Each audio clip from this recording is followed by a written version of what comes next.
Assalamualaikum warahmatullahi wabarakatuh. Saya Siska dari Universitas Muhammadiyah Pontianak, Fakultas Ilmu Kesehatan, Prodi Kesehatan Masyarakat.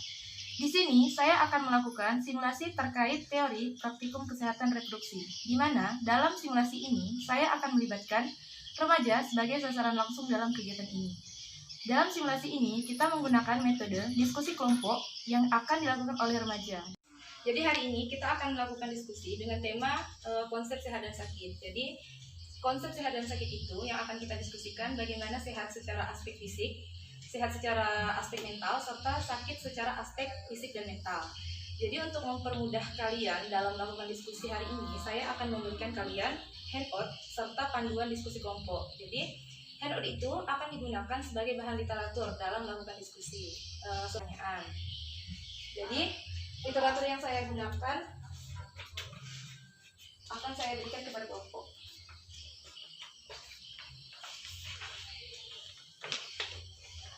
Jadi saya memberikan kalian waktu selama 20 menit untuk melakukan diskusi kelompok dengan menuliskan hasil diskusi kalian pada kertas kasturo ini.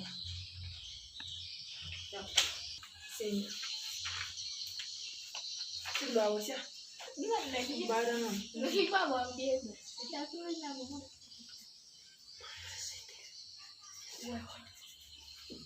Iya. Kalau kesalahan Kalau bang.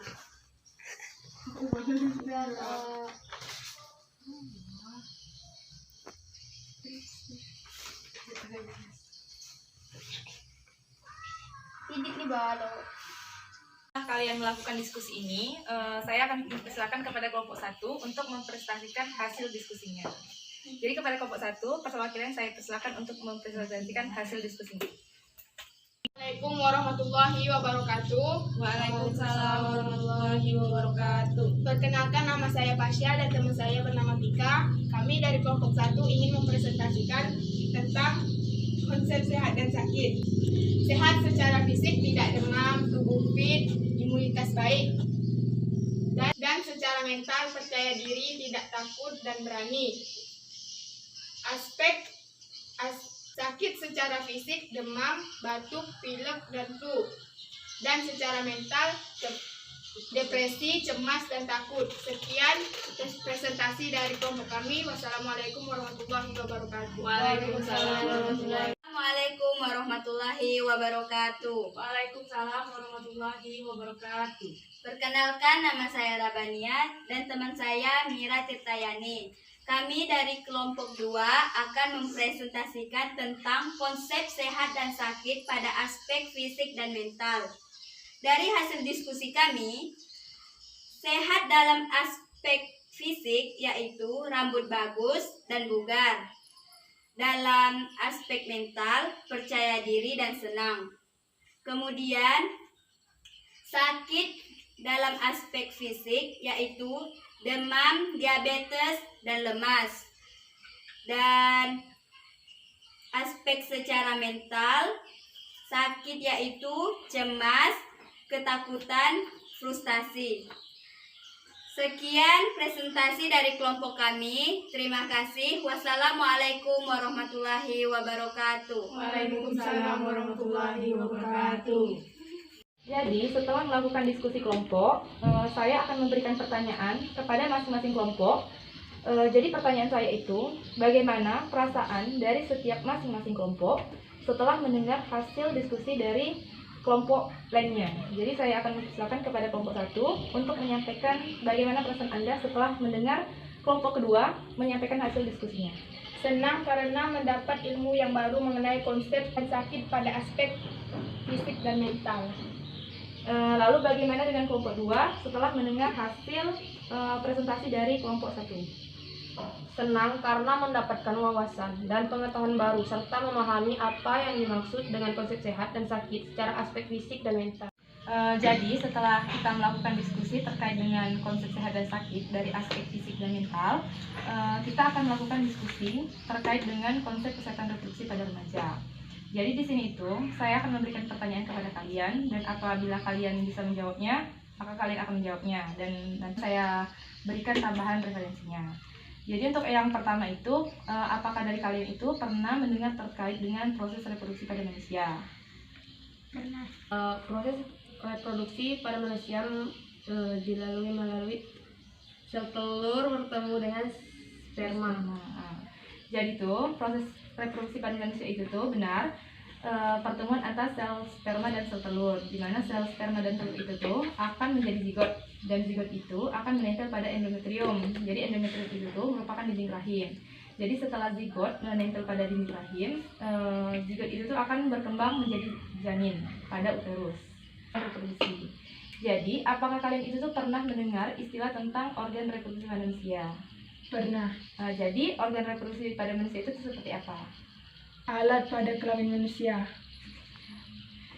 Kan setelah mengetahui pengertian dari organ reproduksi manusia, jadi di sini apakah kalian tahu organ reproduksi pada perempuan itu seperti apa dan pada lelaki itu seperti apa? Tahu. Jadi organ reproduksi pada perempuan itu seperti apa? Vagina. Ya. Jadi organ reproduksi pada, ya betul vagina. Jadi itu organ reproduksi pada perempuan itu tuh ada dua, genitalia interna ataupun organ reproduksi dalam itu tuh meliputi ovarium, tuba fallopi, cervix, vagina dan lainnya. Namun tuh untuk yang organ reproduksi luar ataupun genitalia externa itu tuh meliputi seperti pubis, labia mayora, labia minora, klitoris dan rectum. Jadi tuh untuk yang organ reproduksi pada laki-laki itu tuh juga sama, ada dua, organ reproduksi dari dalam dan organ reproduksi luar. Jadi tuh kalau dari luar itu tuh seperti testis dan penis. Sedangkan kalau untuk yang dalam itu tuh meliputi epididymis, kelenjar prostat, kelenjar Cooper, vesica seminalis dan sebagainya. Setelah kita mengetahui organ reproduksi itu seperti apa, jadi tuh organ reproduksi itu tuh pasti bisa mengalami masalah. Jadi apa yang kalian ketahui masalah pada organ reproduksi? Seperti penyakit HIV dan AIDS. Ya. Jadi tuh organ reproduksi pada manusia itu tuh pasti akan mengalami masalah. Salah satunya itu tuh HIV dan AIDS. HIV dan AIDS itu tuh merupakan penyakit yang disebabkan karena pergaulan yang sangat bebas, seks bebas yang dilakukan oleh manusia. Setelah mengetahui masalah kesehatan reproduksi pada manusia, jadi itu lebih spesifik lagi untuk yang laki-laki itu seperti apa? Apakah yang mengetahui masalah kesehatan reproduksi pada laki-laki itu seperti apa? Jadi masalah kesehatan pada reproduksi laki-laki itu seperti sifilis, gonore, HIV dan AIDS serta herpes.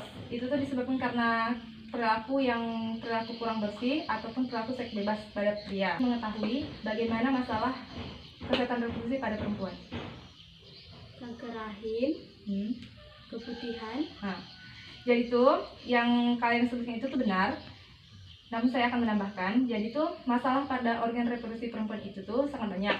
Salah satunya itu keputihan, kanker serviks. Yang kedua tuh ada yang namanya chlamydia, terus ada yang namanya Bartonellitis. Setelah itu tuh banyaknya masalah kesehatan reproduksi pada remaja. Itu tuh salah satunya kan disebabkan karena kurangnya menjaga kebersihan pada organ reproduksi. Jadi tuh menurut kalian bagaimana cara menjaga kesehatan reproduksi itu? Menjauhi pergaulan bebas dan menjaga kebersihan. Nah, itu tuh sangat benar. Jadi itu pertanyaan selanjutnya,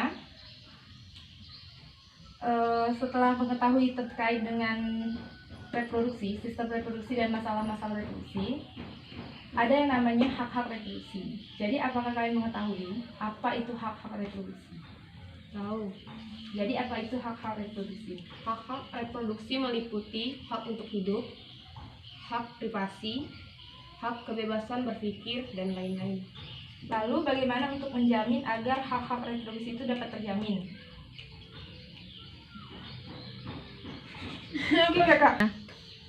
Pemerintah, lembaga, donor, dan masyarakat.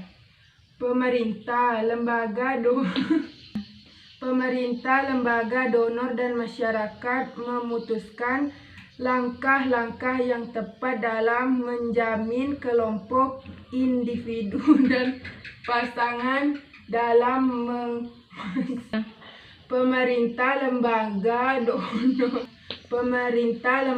dan masyarakat memutuskan langkah-langkah yang tepat dalam menjamin kelompok individu dan pasangan dalam Pemerintah, lembaga, donor, dan masyarakat memutuskan langkah-langkah yang tepat dalam menjamin kelompok individu dan pasangan dalam mengakses layanan kesehatan, reproduksi, dan seksual agar terpengaruhi, dan menetapkan hukum dan kebijakan untuk mencegah diskriminasi, kekerasan, dan pemaksaan yang berhubungan dengan masalah seksualitas. Laki-laki dan perempuan menjalin kerjasama untuk mengetahui hak-haknya, mendorong pemerintah untuk memberikan perlindungan dan mendukung terhadap hak-haknya melalui edukasi dan advokasi. Setelah kita melakukan diskusi terkait dengan konsep kesehatan reproduksi, kita akan menarik kesimpulan terkait pokok bahasan kita terkait dengan konsep kesehatan reproduksi hari ini. Skip itu, Kak.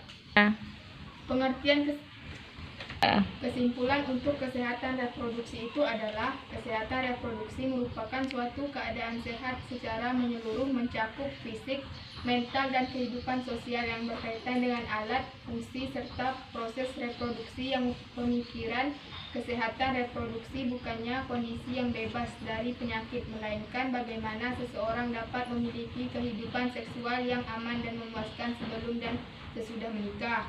Pentingnya belajar kesehatan reproduksi. Pemahaman terkait kesehatan reproduksi perlu diperoleh oleh remaja. Hal ini agar remaja memiliki pengetahuan dan kesadaran dalam menjaga kesehatan reproduksinya. Mengingat remaja merupakan kelompok yang rentan terhadap masalah kesehatan reproduksi. Selanjutnya, kesehatan reproduksi bukan hal yang tabu bagi remaja. Setelah melakukan diskusi kelompok ini, saya menganggap bahwa remaja perlu memiliki pemahaman terkait kesehatan reproduksi. Karena kesehatan reproduksi tidak hanya berkaitan terhadap seksualitas dalam konteks negatif, namun dengan mempelajari kesehatan reproduksi, maka remaja dapat memiliki pengetahuan dan pemahaman terkait kesehatan reproduksi sejak dini. Sehingga pada fase berikutnya, remaja tidak menganggap kesehatan reproduksi sebagai sesuatu yang tabu. Ruang lingkup kesehatan reproduksi.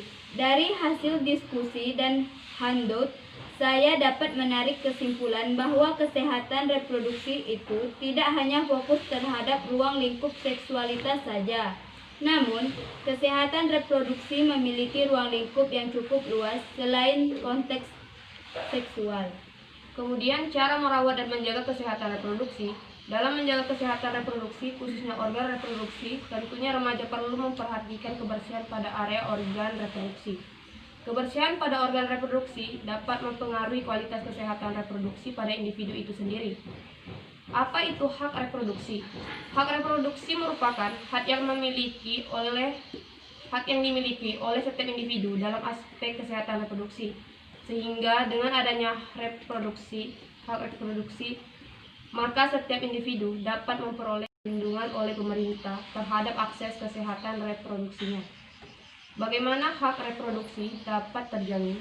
Dalam menjamin hak kesehatan reproduksi, tentu perlu adanya keterlibatan lintas sektor antara pemerintah, pelayanan kesehatan, LSEM, dan masyarakat.